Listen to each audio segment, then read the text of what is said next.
Um, I just want to remind you that the mission for the Northwest GWEC is to optimize primary care of older adults. So our focus in this lecture series is on primary care considerations with a vision to engage families, caregivers, age and dementia-friendly healthcare systems, primary care providers, and their communities to support older adult health and well-being. And I mentioned and have highlighted the sort of age-friendly health systems because one of our objectives for our center is to transform clinical environments to be integrated, age-friendly health systems that practice what's known as the 4 M's. And the 4 M's are what matters to the patient, what are their preferences, medications, mentation, and mobility. So our focus in these lectures are usually to address all aspects, maybe emphasizing one aspect a bit more in the individual lectures, but with the idea that you, when you are working with older adults, can tackle the 4 M's with them. The winter 2020 lecture schedule is here. We're now in our 8th week. And I'm going to be talking about foot care. I just want to remind you that we had a slight shift in schedule. And so the vision loss, aging eye is going to be next week as opposed to already having been done. And then our last lecture is going to be on age-friendly healthcare, which will give you even more information about these age-friendly health systems.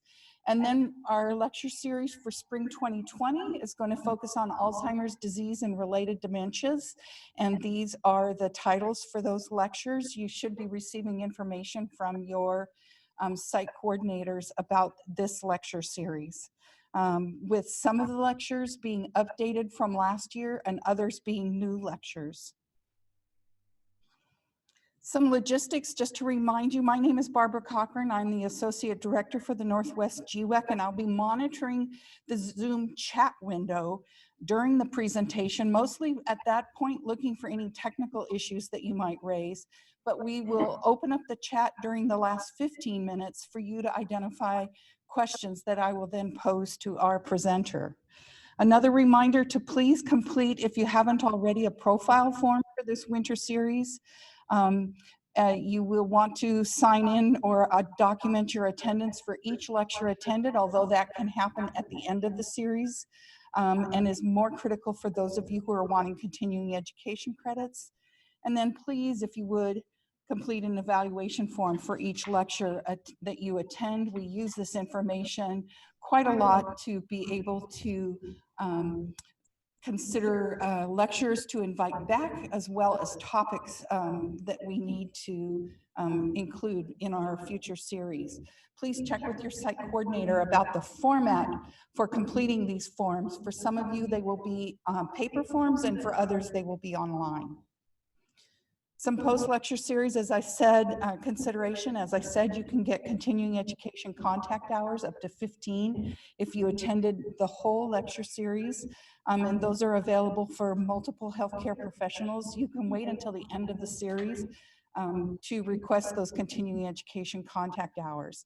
If you're not interested in continuing education contact hours, but want to catch up on a previous lecture in this series, the lectures are posted online within about 48 hours of the live presentation, and you can just go to our nwgwec.org website in order to watch those lectures from this series or any of our 90+ archive lectures that are available on that site for free.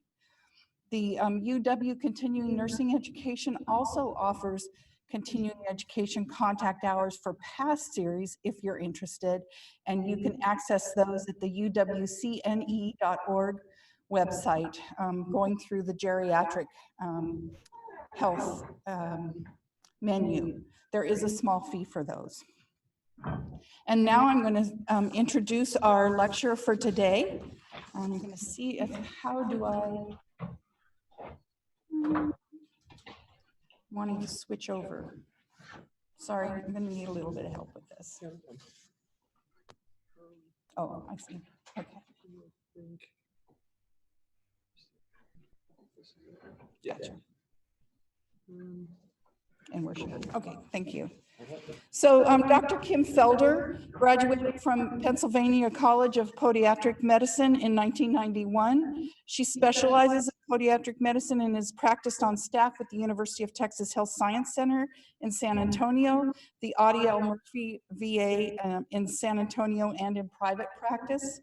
She joined the VA Puget Sound Healthcare Seattle division about 8 years ago with the goal of building a podiatric limb salvage program, and we're just so lucky to have her here today to talk about foot care essentials for older adults. And if you don't mind just tacking this on, okay, it's all ready to go. This is just sitting here. Okay. So, Thank you, Barbara. Good evening, everyone. So my focus today is on foot care relative to the primary care specialty. It will focus on the essentials, and it will cover here. There we go. First of all, let me acknowledge that I have no financial conflicts with these presentations, nothing to disclose. So our learning objectives for this evening will be to describe the impact of foot conditions on the well-being of older adults, to describe podogeriatric assessment and risk factors for foot complications, to provide guidance on the identification and management of common foot problems in the older adult, and to describe the importance of multidisciplinary team approach in the management of foot problems for the older adult.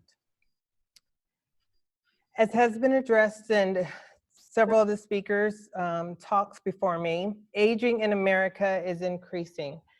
By 2060, nearly 1/4 of Americans will be ages 65 and older, which makes a significant impact on the population in terms of the older adult focusing on their needs in healthcare.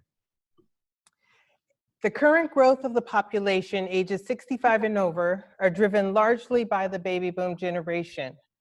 These will be those between the ages of 56 and 74 in 2020. The number of Americans ages 65 and older is projected to nearly double from 52 million noted in 2018 to 95 million by 2060. The 65 and older age group share the total population will rise from 16% to 23%. It also notes that older adults are working longer. It is projected that by 2026, 26% of men and 18% of women that are ages 65 and older will be in the labor force. So what impact does this have on the well-being of older adults? The foot is seldom the cause for mortality, but is many times the site and the related cause of morbidity, disability, impairment, and limitation of activity and function. To the older adult, the inability to move can mean social segregation, a loss of efficiency, declining health, and resultant impacts on personality and emotional changes or consequences. Foot problems can result in immobility, and that can cause a loss of function, which can lead to loss of dignity, and problems with self-respect and social poverty for older adults. There are many factors that can contribute to foot problems in older adults.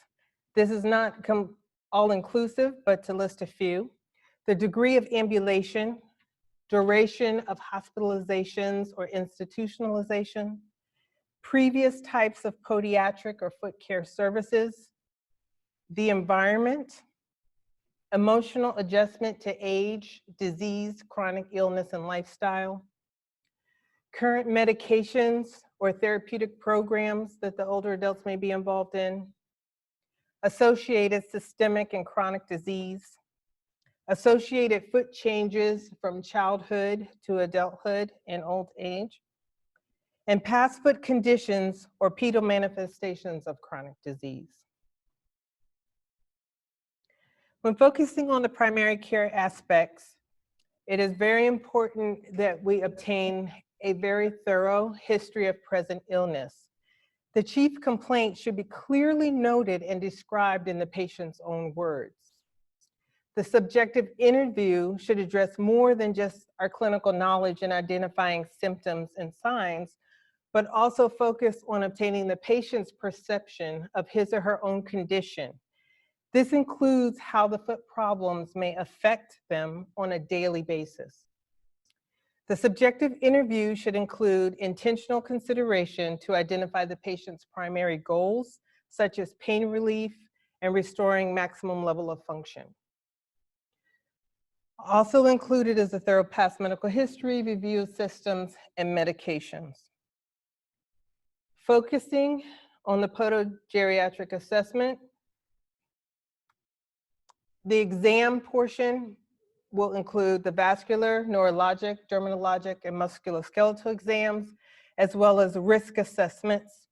These include various risk categories specific to the foot, class findings relative to these categories, diabetic foot risk score, and factors that identify limitations in ambulation. Here is just a view of a thorough, fairly complete, it's small here, podogeriatric assessment and chronic disease protocol. So inclusive is the history of present illness, which focuses largely not just on the clinical, but specifics to what the patient says are their symptoms, their concerns, past medical history, systems review, and medication. I will continue in the next few slides to break down the dermatologic, vascular, musculoskeletal, neurologic components.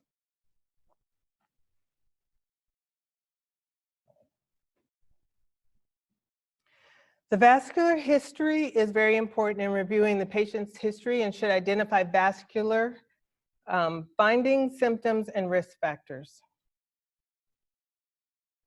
Inquiries to the patient should include how far the patient walks, is there any rest or nocturnal pain, are there any claudication symptoms, or is there any cold to the extremities.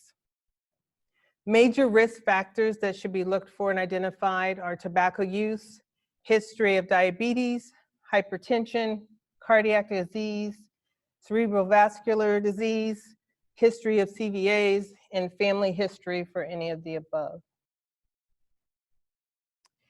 Signs and symptoms of vascular disease include loss of hair on the foot or toes, shiny or xerotic appearance to the skin, dystrophic nails, painful nails without any clinical signs of infection, absent pedal pulses, delayed capillary refill time and blanching of the skin on elevation, atrophy of the subcutaneous tissues of the toes, blanching of skin over bony prominences, intermittent claudication, and nocturnal pain that is relieved with dependency. On the vascular evaluation, the inspection should include evaluation of skin color and temperature, skin thickness and texture, the presence or absence of digital hair, and presence or absence of any toenail pathology or conditions. So in this picture to the side, you can see there's significant erythema, or what appears to be erythema, going from the end of the great toe to the midfoot, along with various areas of skin breakdown. The redness that you see, you want to identify and determine whether it's erythema from infection or erythema that's more consistent with ischemia. In this particular case, it was both. The vascular evaluation includes examination of the pedal pulses as well as the popliteal pulse. You have your dorsalis pedis pulse, posterior tibial pulse, perforating perineal, and popliteal. Here are examples in these pictures of where you would place your hands and fingers in order to locate these pulses. Dorsalis pedis on the top of the foot, posterior tibial just posterior to the malleolus on the inside of the ankle. Perforating perineal, just a little bit proximal up the leg, and the popliteal pulse behind the knee. Things that you want to do are to qualify your pulses. So when you're documenting what you found on the exam, you will note whether it's absent, diminished, palpable, or bounding. If you're grading them, 0 would be non-palpable, +1 would be palpable but weak. 2+ would be strong and regular. 3 would be normal, and 4 bounding. Further assessment looks at the capillary refill time, the time it takes for the toe to completely fill an area of pallor. Normal would be less than 3 seconds, and peripheral arterial disease is noted when it's greater than 10 seconds. In doing this, it's important to note the techniques. The foot should be at heart level when you are performing this test. You would squeeze the blood from the toe that you are testing and observe for the time for the blood to return. Common errors typically are that the foot may be dependent and below the heart level, and or people are assessing residual venous blood instead of the arterial flow. Should you have non-palpable pulses, it's important to take it to the next level and at least perform a Doppler exam, which can be done in the clinic before pursuing further diagnostic studies. On the Doppler exam, you will find the pulses via the Doppler and listen for the sound. Triphasic is normal. It's a 3 sound that will be returned, the 2 sounds that are related to the cardiac cycle, and an additional sound that is secondary to the elastic recoil of the artery. Then there's a biphasic sound. This is abnormal. You only have 2 sounds, and it demonstrates a loss of elastic recoil to the arteries. And then monophasic, which is abnormal. There is a loss of pulsatile flow, which is typically secondary to occlusion or stenosis. Disregard that 3 sounds there. I'm not sure how that there. If you find that on the Doppler exam, there's still abnormalities in addition to your clinical exam, then you generally will pursue further studies, more diagnostic. The ankle brachial index and toe brachial index can also be done clinically or in a vascular lab situation. And this further assesses the distal perfusion, the presence of claudication, the presence of ischemia in the limb.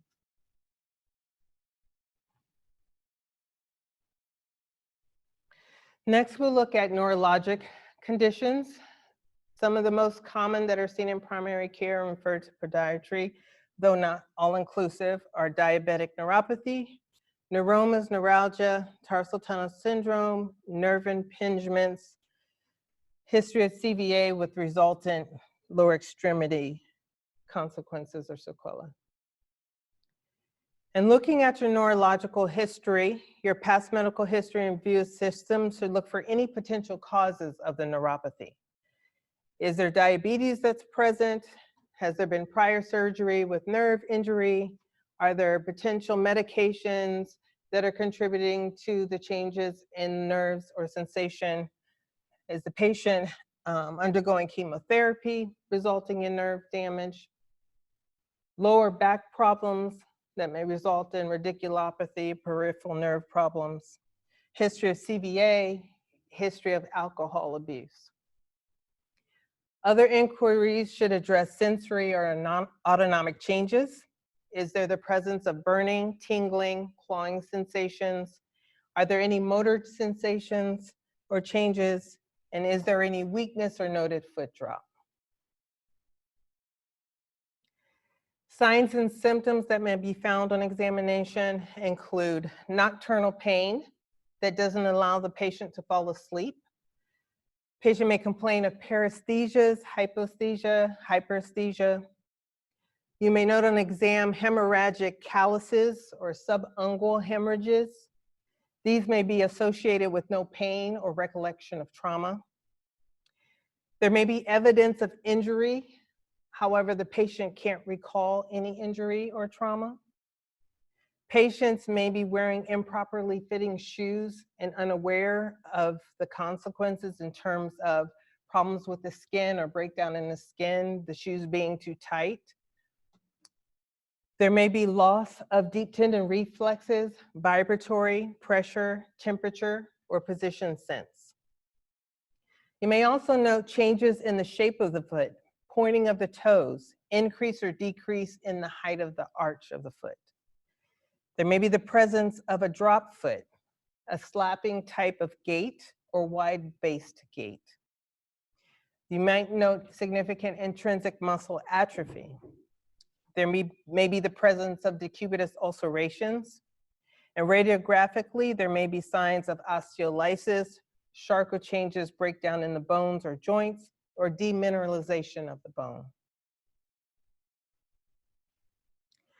When assessing the neurologic problem, it's important to identify what area is involved. Is it local? Is it regional? Is it sensory? Is it autonomic? Does it involve upper motor neurons or lower motor neurons?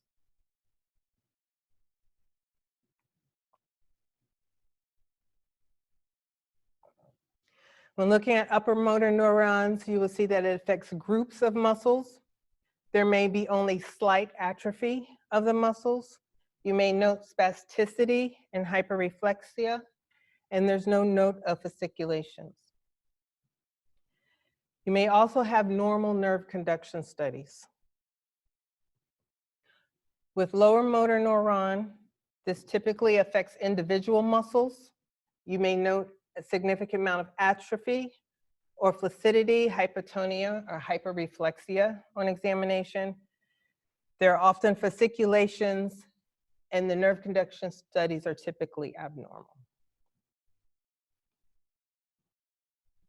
So your neurological physical exam includes your sensory exam, motor exam, and then sensory motor exam, as well as a gait exam.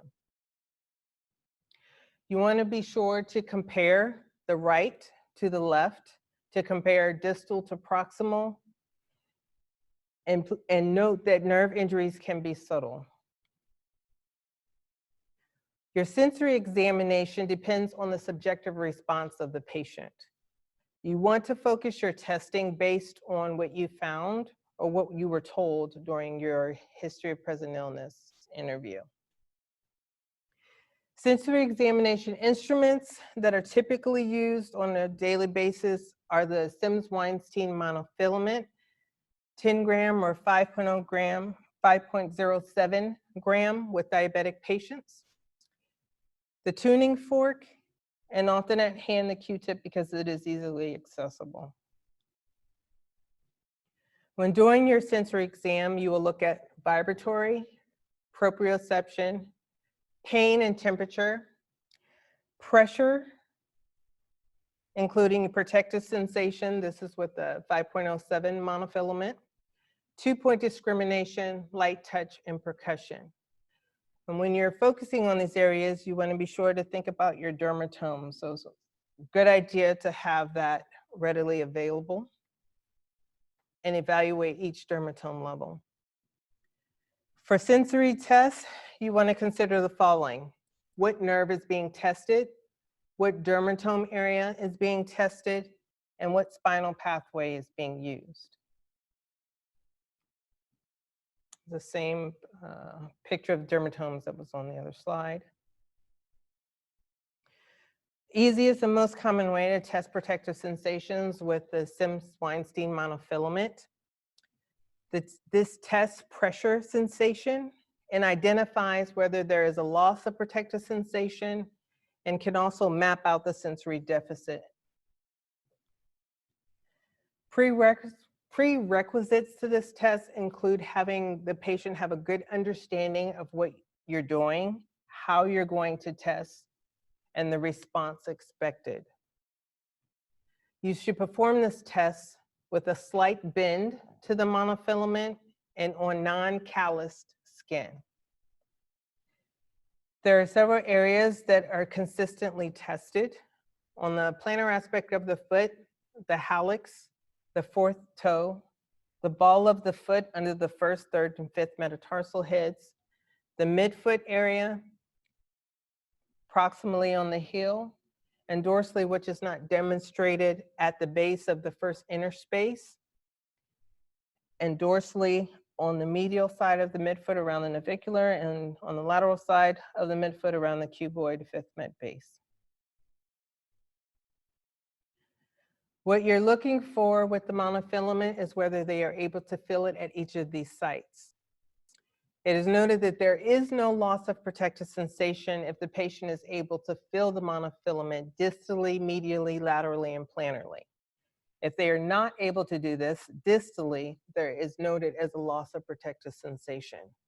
This is a significant risk factor in diabetic patients or any patient with neuropathy. It puts them at greater risk for wounds, ulcerations, breakdown, poor shoe fit, poor balance, and therefore loss of function and mobility. On the sensory exam with the tuning fork, you are looking for early signs of neuropathy. Typically, it's placed at a bony prominence distally at the hallux. When it's normal, the patient can state when the vibration stops within 5 seconds. If they are not able to do this for greater than 10 seconds, then it is considered an abnormal test. It's general vocabulary to describe the type of sensations that are noted and found on examination. Paresthesia, you have abnormal sensation. Anesthesia, there is a complete loss of sensation. Hyposthesia, it's diminished. Allodynia, there's pain from a non-painful source. And hyperpathy, there's pain out of proportion to the stimulus. Sensory examination also includes your reflexes. Deep tendon reflexes, the Achilles and the patellar are both examined, and superficial reflexes, Babinski, Chaddock, Oppenheim, Gordon, and Stransky.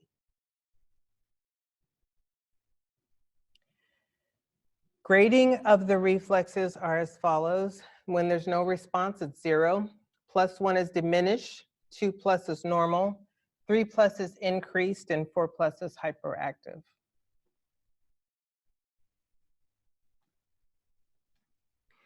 Next, we will look at the dermatological evaluation. This includes both inspection and palpation of the skin. On palpation, you are looking for temperature, turgor, texture, the presence of edema.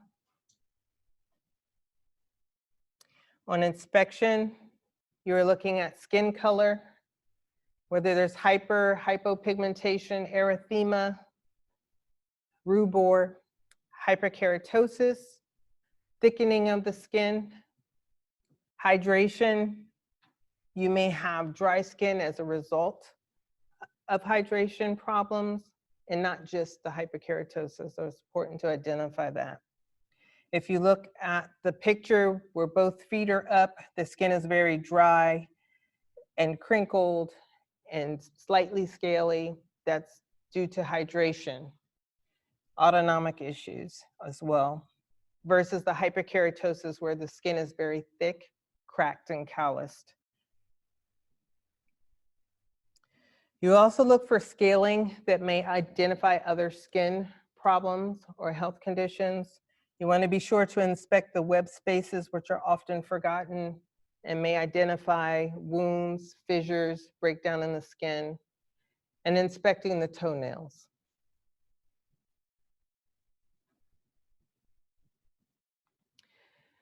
Additionally, you assess for lesions. When you're looking for lesions and describing them, you will note the color, the number or presence of lesions, the size of the lesions, grouping, whether it's discrete, confluent, whether they're scattered, the location of the lesion, the texture, smooth, waxy, whether it's dry and lichenified, whether they're weeping lesions, as well as symptoms and shape on the lesion.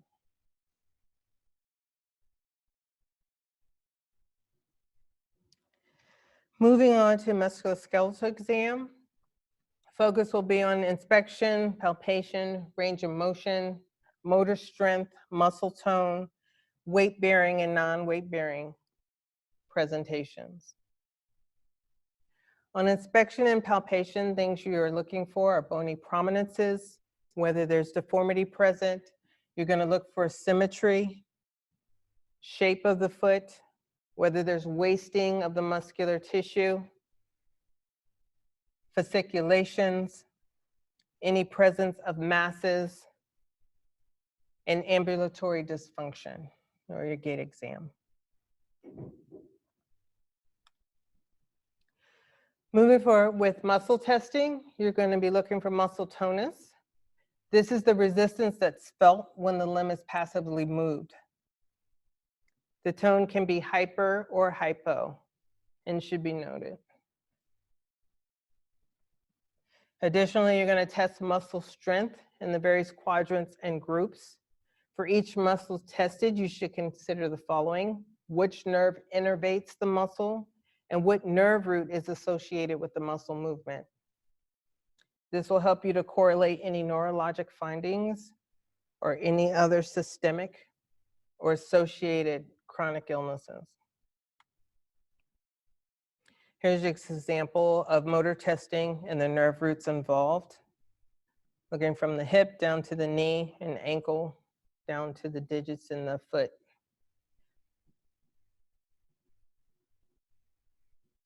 Muscle strength grading is noted as 0 if there's no motion or contraction. It's noted as 1 if you have contraction but there's no movement without gravity. A 2 if there's active movement without gravity. 3 if there's full motion against gravity. 4 if there's full motion with some resistance. And 5 if there's full motion with no signs of fatigue.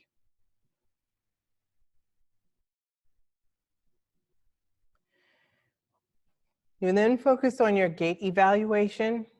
And with this, you're going to assess the change in the shape of the foot from the non-weight bearing sitting down to the weight bearing status.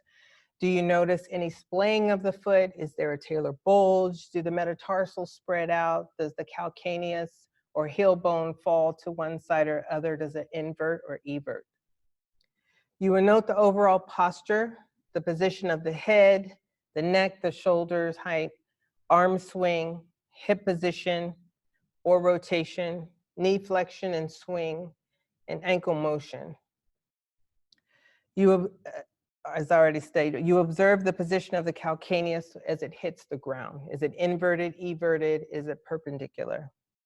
And observe the position of the toes.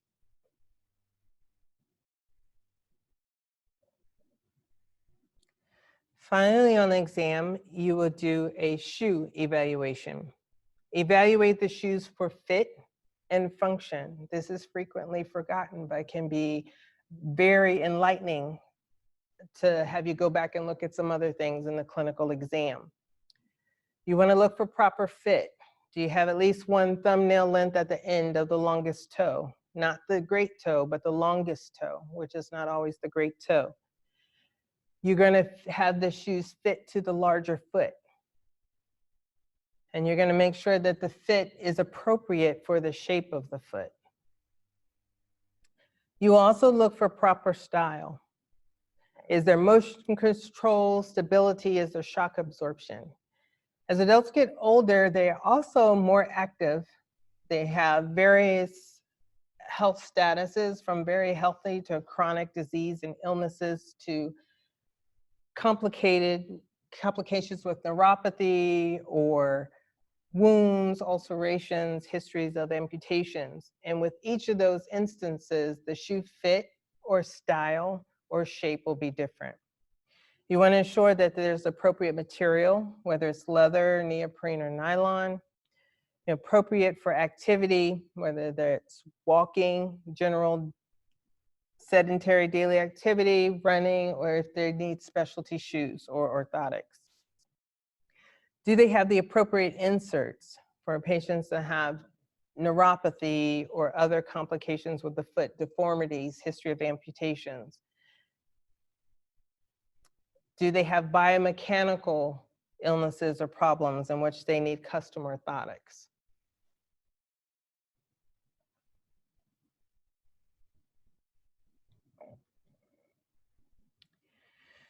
That pretty much concludes the exam with the exception of risk factors. Once you complete your exam, you identify specific areas that you may go back to. For example, diabetes, you go back and do the risk assessment for neuropathy.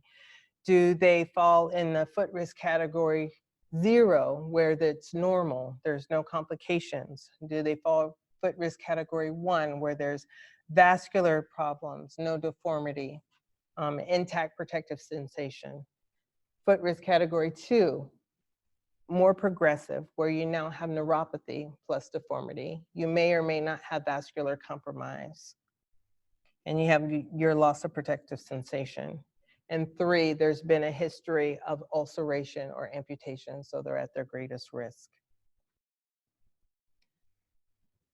Moving on to some of the common foot problems in primary care that are frequently referred to podiatry.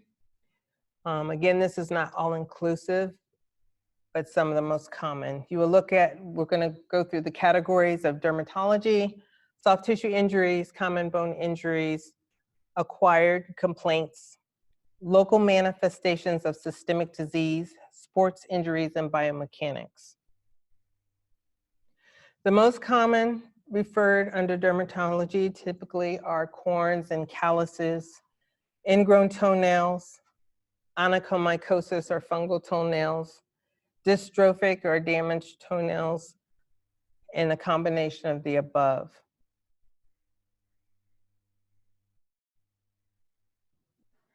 Soft tissue injuries that are frequently referred are puncture wounds, lacerations, crush wounds from trauma, or patients dropping things on their foot, sprains and strains. Common bone injuries that are typically referred are fractures, toe fractures, and Jones or fifth metatarsal fractures are most common, in addition to other metatarsal fractures that may follow injury or trauma, ankle fractures, and Charcot foot fractures in our diabetic patients. Some acquired complaints: foot pain that may be resultant from corns, calluses, neuritis or neuromas, capsulitis, bursitis, joint pains, plantar fasciitis and heel pain, and soft tissue lesions and masses, the most common being plantar fibromas or plantar fibromatosis, ganglionic cyst, and warts. Looking at local manifestations of systemic disease, 3 of the most common areas are the neuropathic foot, ischemic foot, and rheumatoid foot that are referred. With the neuropathic foot, they're typically referred for paresthesia symptoms, hemorrhagic lesions or hypertrophic calluses, ulcerations, Charcot foot changes. Ischemic foot problems that are frequently identified and referred are cold feet, atrophic skin, dystrophic or brittle nails, ulcerations, wounds, and gangrene. The rheumatoid foot or arthritides, painful joints, digital deformities, hallux valgus, rheumatoid nodules, and gout are typically those referred. Common sports injuries include tendinitis or bursitis, sprains and strains, plantar fasciitis, toenail injuries, and heel pain.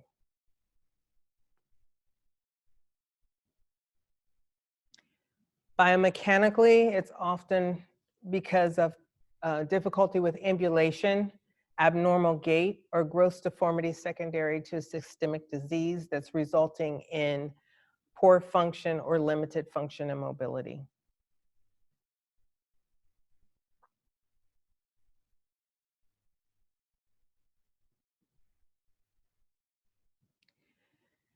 Given the high incidence of foot problems in older adults, especially those with chronic disease, foot care needs are essential.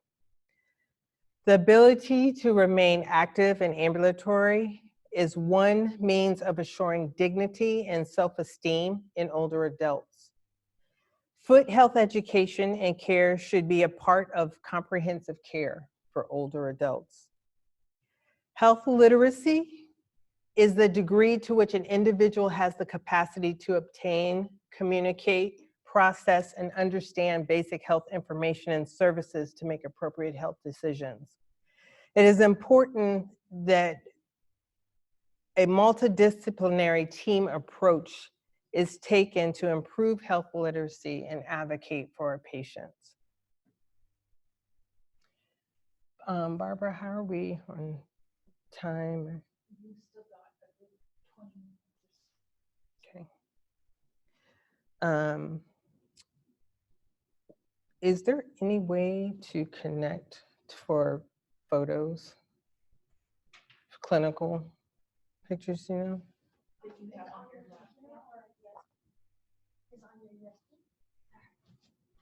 Oh no, it's on my Oh, it's on your iPad. computer. Is it possible to put on USB so we can? Yeah. Okay. Let me just.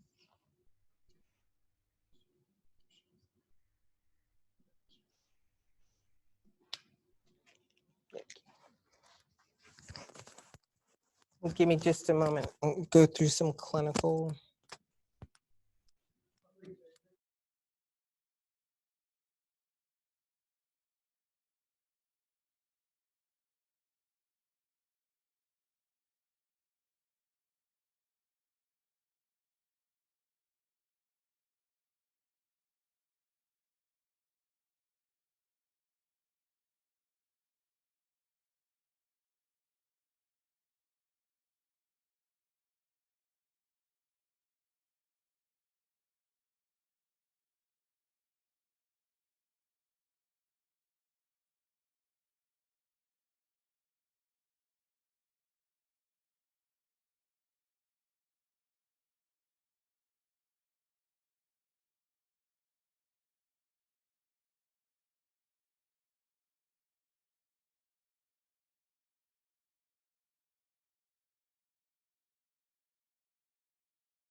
I'm more than happy to take questions. Okay, so one of the questions is how do you know if you go the route of podiatry versus surgery versus PT to take care of some issues that are picked up?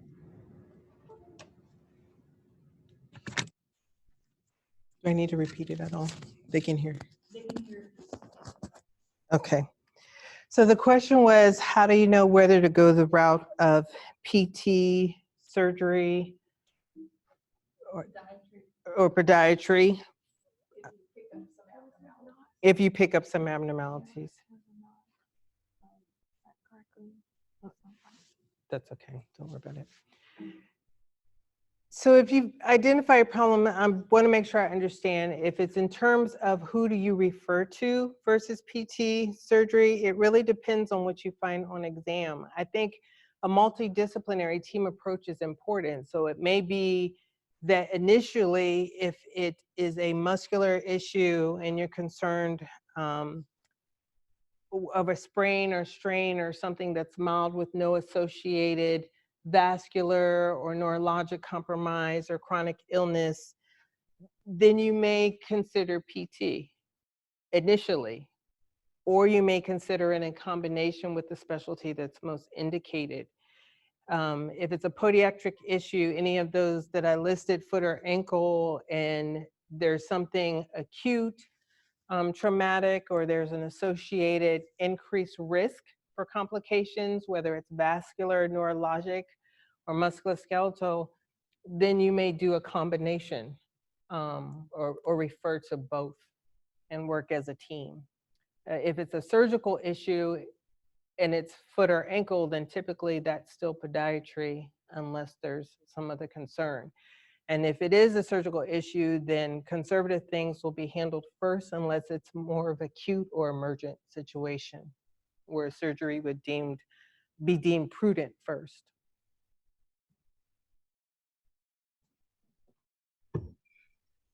So another attendee, and you can just, they're hearing me pose the questions. Okay. Does Medicare cover a podiatrist exam, and does there need to be a referral from a primary care provider? So there doesn't, depending on what type of Medicare you have, if you have a Medicare program that's associated with a HMO or covered plan, then you may need to get a referral. In general, in past, I haven't been out in private practice in a long time, but in general, Medicare patients could self-refer.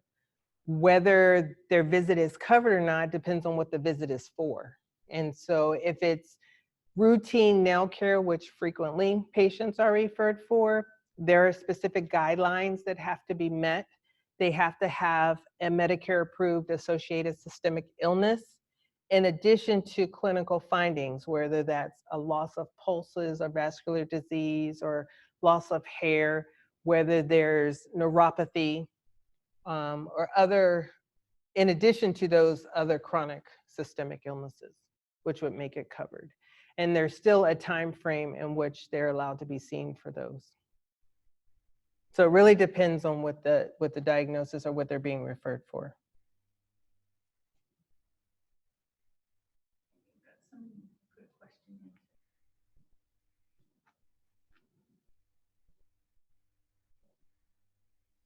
For people with diabetes, is there still an annual exam recommendation for foot care So if they, assessment? I understand. If they are a foot risk 0, meaning they do not have associated complications such as vascular compromise or neurologic compromise, no history of ulceration or amputation, they're at a foot risk 0, then the annual exam is recommended. The recommendation for follow-up then changes based upon their risk level. So someone who has vascular disease and has had complications would likely be seen sooner, maybe at a 3-month interval or a 4-month interval, depending upon the clinical situation. So it's really based on their risk level.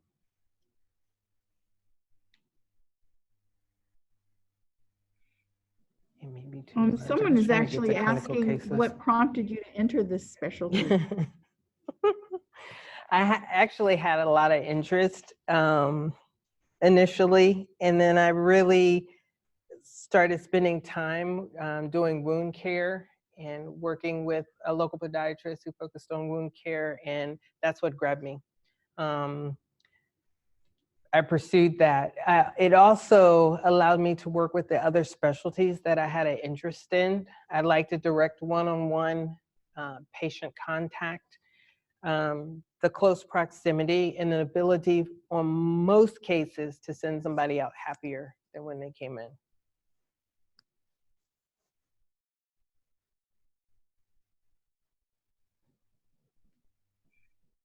Do you have any questions, Drew?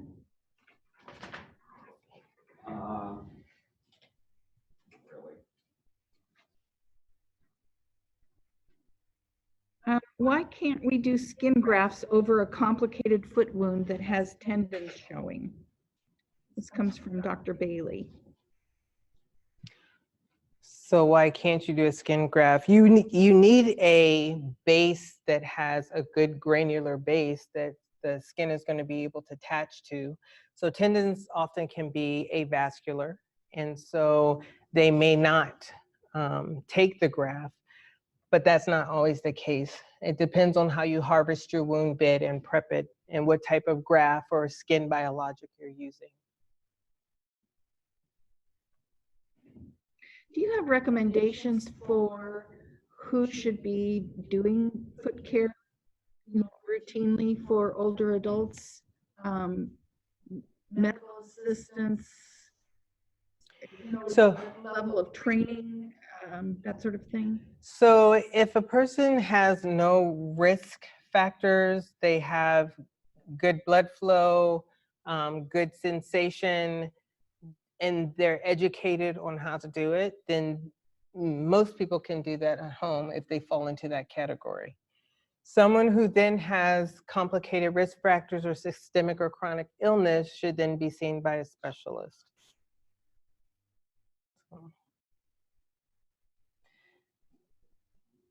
There are frequent cases where we have individuals come in that have attempted self-care at home or bathroom surgery, and they are complicated by neuropathy or vascular disease and subsequently end up with wounds that may or may not heal depending on their situation or level of complications. And so for those individuals, recommended that they are seen periodically to have professional care done. And are there issues or considerations specific for people with diabetes that you see in terms of assessing feet versus older adults who maybe are just having difficulty seeing or taking care of their feet? Do you get what I'm asking? So initially the exams are relatively the same, and then you start to identify on examination greater risk based upon your findings on exam. So are there diminished pedal pulses? Is there a loss of sensation? Are there nails that are too thick or too, not necessarily ingrown, but incurvated or curved for them to do it themselves? Do they have blindness or loss of sight? Have they lost sensation in their hand from polyneuropathy? All of those things are under consideration when determining who will and who will not do that. When people come in for visit, that's a part of the education process, both written and verbally, demonstration of how to care when they can, recommendations for what to do in between visits to avoid sharp objects or greater risk of wounds, like simply using an emery board minimally till you can get into the office.